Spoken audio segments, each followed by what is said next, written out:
तो प्यारे बच्चों, आज हम देखते हैं चैप्टर नंबर 7 जो है ज्यामितीय निर्देशांक या निर्देशांक ज्यामिति वही कहलाता है। इसमें हम देखते हैं कि किस तरह से प्रश्न में दो बिंदुओं के बीच की दूरी ज्ञात की जाती है। दो बिंदुओं के बीच की दूरी ज्ञात करने के लिए हम, जैसे ये दो बिंदु हैं x a और b, दो बिंदु हैं और इसमें हमको x1 y1 और x2 y2 ये निर्देशांक कहलाते हैं, बिंदुओं के निर्देशांक। हालांकि मैं अभी इसका पूरा बेसिक टॉपिक नहीं बताया हूँ, मैं आप सिर्फ महत्वपूर्ण प्रश्न बता रहा हूँ आपको, तो आपको सिर्फ महत्वपूर्ण प्रश्न पर ध्यान देना है।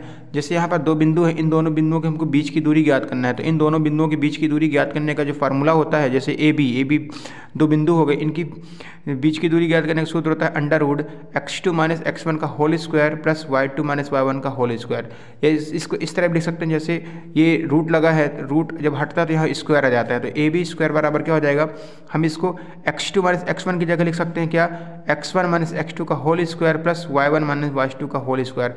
तो प्यारे बच्चों, ये जो है ये दो बिंदुओं के बीच की दूरी ज्ञात करने का सूत्र है, या इस तरह लिखो या इस तरह लिखो, दोनों ही सही हैं। तो हम देखते हैं, आइए हम सीधे प्रश्न पर देखते हैं। प्रश्न ये है हमारा कि दो बिंदुओं के बीच की दूरी ज्ञात कीजिए। जैसे यहाँ पर ये x, ये इनको x और y जो लिखो, इसको कार्तीय तल भी कहते हैं, ये बिंदुओं के निर्देशांक कहलाते हैं, इनको कार्तीय तल भी कहा जाता है। तो यहाँ पर जैसे ये लिखा है 2 और 3 और यहाँ 4 और 1, तो ये जो x1 ये y1 की वैल्यू कहलाएगी, ये वाली वैल्यू कहलाएगी x1 और ये y1 की वैल्यू कहलाती है, ये x2 और ये y2 की वैल्यू कहलाती है। तो देखते हैं हम इसको जरा, इसको इसके रूप में लिखते हैं, दो बिंदुओं के बीच की दूरी के रूप में लिखते हैं। तो ये हो जाएगा a और ये हो जाएगा हमारा b। तो यहाँ पर हम लिखते हैं 2 और 3 और यहाँ पर लिखते हैं क्या, 4 और 1, इस तरह से। तो ये हो जाएगा x1 और ये हो जाएगा y1, ये हो जाएगा x2 और ये हो जाएगा y2।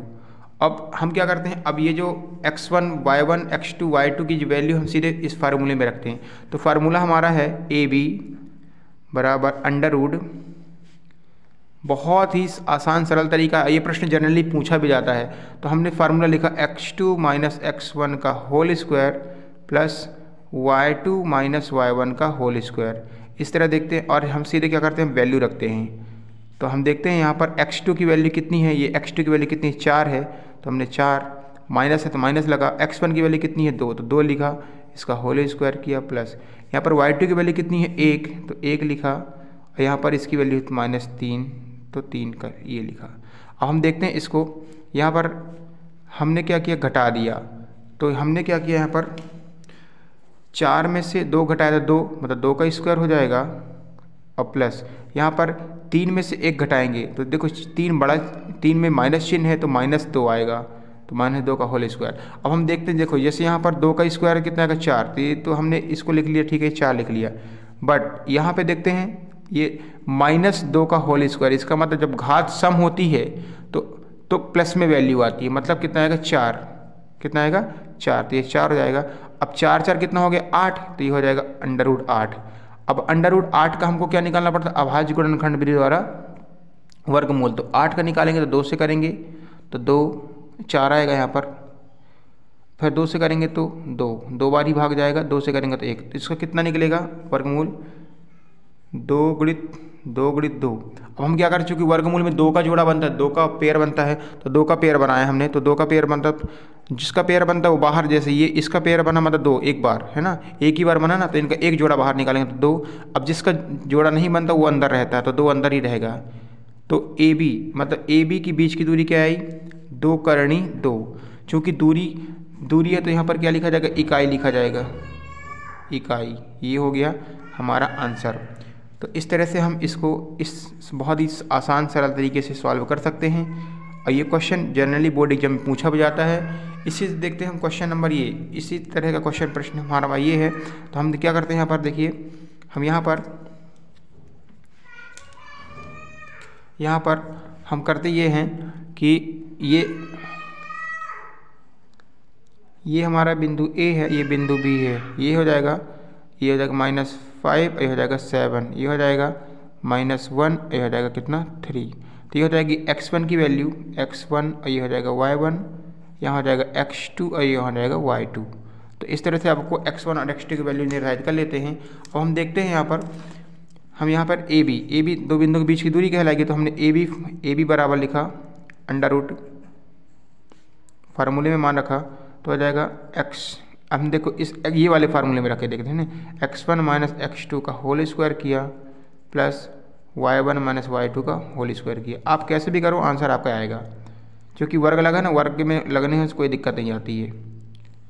तो हमने क्या किया, यहाँ पर x1 की वैल्यू क्या है, यहाँ पर देखिए -5, तो -5, और x2 की वैल्यू कितनी है यहाँ पर, देखिए x2 की वैल्यू कितनी है यहाँ पर 1। तो चूँकि सूत्र में हमारे देखो माइनस लगा है तो माइनस माइनस प्लस हो जाएगा, मतलब 1 का होल, ये हो गया।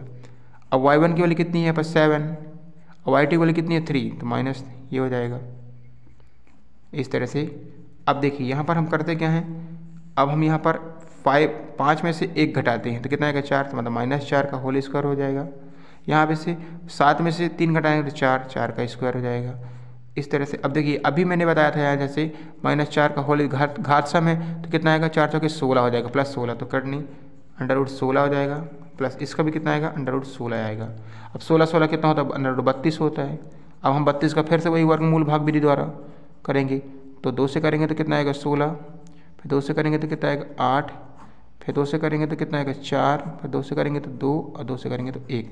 तो कितना है यहाँ पर देखते हैं, यह आएगा 2 गुणित 2 गुणित 2 गुणित 2 गुणित 2। तो हम देखते हैं कितनी बार पेयर बनता है, एक पेयर ये बना, एक पेयर ये बना, 2 पेयर बने ना, तो हम क्या करते हैं 2 और गुणित 2। अब जिसका पेयर नहीं मतलब अंदर लिखेंगे तो कितना आ जाएगा, यहाँ पर ये हो जाएगा 4 करनी 2। तो ए बी की वैल्यू कितनी आई 4 करनी 2, मतलब इकाई, क्योंकि दूरी है तो दूरी का मानक यूनिट लिखनी पड़ती है। तो इस तरह से हमारा ये सॉल्व हुआ। तो प्यारे बच्चों, यदि आपको वीडियो पसंद आए तो लाइक और सब्सक्राइब जरूर करें, शेयर करें और ध्यान से पढ़ें ताकि आपके एक भी नंबर ना कटे। आप इस तरह से इसमें रफली कम काम कर सकते हैं साइड में, ताकि कोई आपको प्रॉब्लम ना जाए। Thank you for watching.